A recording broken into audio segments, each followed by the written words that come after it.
I'm Marc, Katz, dating coach for smart, strong, successful women, and your personal trainer for love. Welcome to the Love You podcast. Keep listening to learn when to talk about serious things on dates.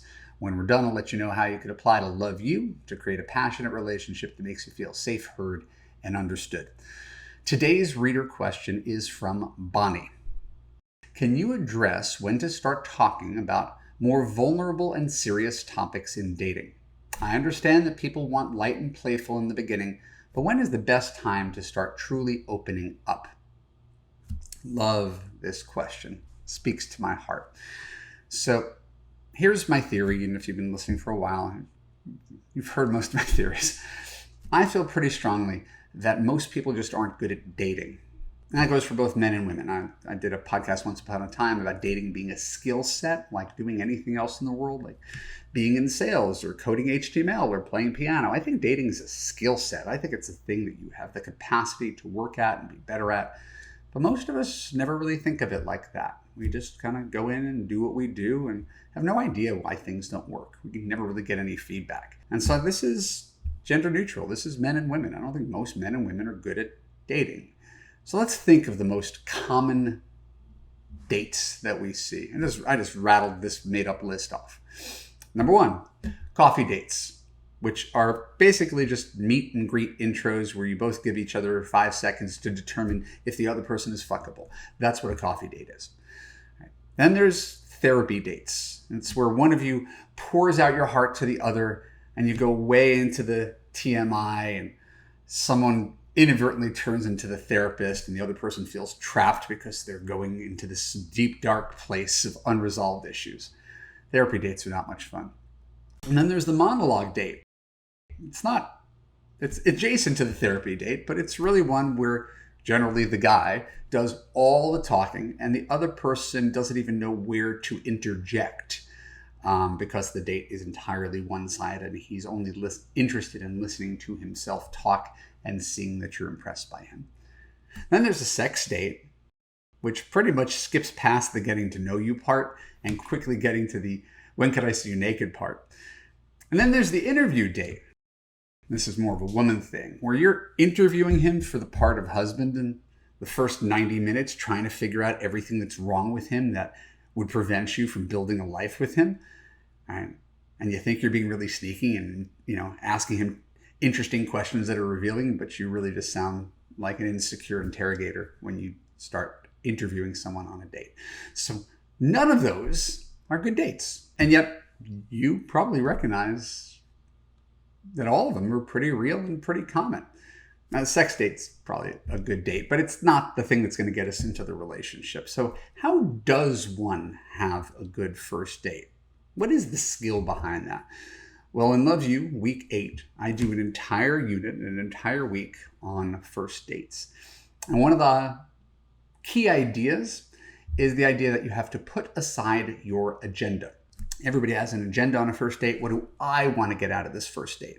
The problem is, if you have an agenda, you're not very likely to achieve it. So you want to put your agenda aside and focus on the person that you're with. What kind of date do they want? How am I going to help them get their kind of date? So if you go in and your real agenda is to figure out what his 5-year plan is or what his relationship with his ex-wife is, that agenda is not really fun for him. So you want to be more curious, you want to be more playful, you want to be more authentic. And so those are just buzzwords. Right? So what's the practical application of this? Right? It's important to know that as much as everybody runs around giving mediocre dating advice, there are no rules for what you're allowed to talk about on a first date. Anyone who's giving you rules or a script to follow first date is not very knowledgeable about effective dating dynamics. Right?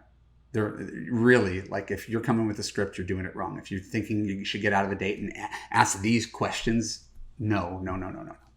So the key to a first date, a really good first date, is increasing intimacy to create connection and develop enough momentum to secure an automatic second date. And this is why half-hour coffee dates are the worst kind of dates. There's no time to connect. There's no atmosphere for any real intimacy. I'm not even talking about physical intimacy. It's just you're surrounded, plastic chairs, daylight, lots of people milling around. It's not intimate. And so you're not going to have the best first date. You can have a nice conversation with someone at a coffee shop, but it's never going to be the ideal first date. Think about the idea that dating should increase your intimacy. This is why kissing at the end of the date is a good idea. It cements the connection and gives you both incentive to want to come back for another date. And this is why keeping it light, like the original question asked, isn't a great dating strategy. Not that we want to go into therapy dating, right? But if you just keep it super light and surfacey, you're not giving him any reason to come back for more. No guy wants to go out with a woman because of what she's watching on Netflix or what she has to say about her next vacation spot or her keto diet, or like, none of these are the reasons that guys respond to women. He's going to want to see you again because he had a unique connection to you, because you went to a place that felt authentic and vulnerable. Period. That's the reason.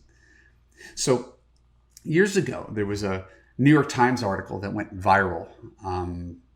I'll see if I can post it in the show notes. But it was a thing, and it was called 36 Questions. How you could fall in love with someone in 36 questions on a first date. Right? And the questions involved increasing intimacy. And I just looked it up just to make sure that I was prepared for this podcast. The first question was, if you could invite anyone in the world to dinner, who would it be? Which is on the light side, a little random, but interesting and maybe insightful. And the 36 questions ends with, share a personal problem and ask your partner's advice on how he or she might handle it, which is basically simulating the role of what a spouse would do, really, on a first date. So in between those two questions, there's 34 other questions where you discuss your most treasured memories and you compare values and you open up your thoughts about love and death and disappointment and heartbreak. So again, and this is not meant to be taken literally. I don't want you to go out and do these 36 questions. To have a checklist of 36 questions would be weird. I did this with my wife one Valentine's Day, and it is pretty intense.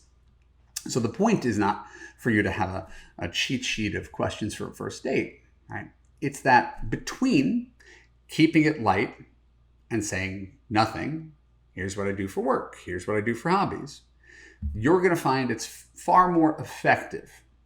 Effective being the love you buzzword, right? It's not right and wrong. Does this work? Does it not work? It works much better to talk about what matters the most. Relationships with friends and family, exes, hopes, dreams, feelings, embarrassment, disappointment. This is the real you. This is the human you. It's not what you do, it's who you are. And this is what people mean by authenticity and vulnerability. Being real with no concern of trying to impress someone. People love that shit. I know. It sounds crazy, but it's true. It's why you're here listening to me right now. Because that's how I try to operate in the world. It's how I try to operate on dates. And I realized that it's a unique differentiator. Most people are kind of putting on some sort of show for you. But it's really nice to get to know a real person. And that's also universal between men and women. Now, despite everything I shared, that doesn't mean that because we're talking about theoretically intimate things, right? And I mentioned the time that I lost my dad when I was 26, when how I went through an anxious period in my 20s, my career wasn't going well. And I could theoretically talk about these things, but it's not the only topic. You could still laugh and you could still flirt and you could have fun along the way. Good conversation can and should be playful. Just know that if it's all light and shallow, neither of you are really making a meaningful connection. Far better to go towards the depth than to run away from it. Got it? Good. So do you think you could take an average date and turn it into a good date? If not, keep working on it. Keep working on dating as a skill set. And when you develop the skill set of making 90% of people at the end of the date want to see you again, right? Because you're so good at this, you'll have a unique superpower that other people don't even know exists, right? The ability to turn a mediocre date into a good date just by sheer force of your personality. So please share your thoughts in the comments below. I always read them. I always appreciate them. And if you have a question for me that you'd like to have answered, please send it to blog@evanmarckatz.com. And I hope to take it on in a future Love You podcast. Until then, keep listening. Have a great week. My name is Evan Marc Katz. Thanks for tuning into the Love You podcast. For more episodes like this on YouTube, click on the subscribe button, ring the bell, and choose all to be sure you get notified when new content comes out. And if you want a man that makes you feel safe, heard, and understood, go to www.evanmarckatz.com, click on the button to watch my free video about fixing your broken man picker. And when you're done, apply to Love You to join other smart women in a coaching community where you will finally get the love that you deserve. I'll see you there. Bye-bye.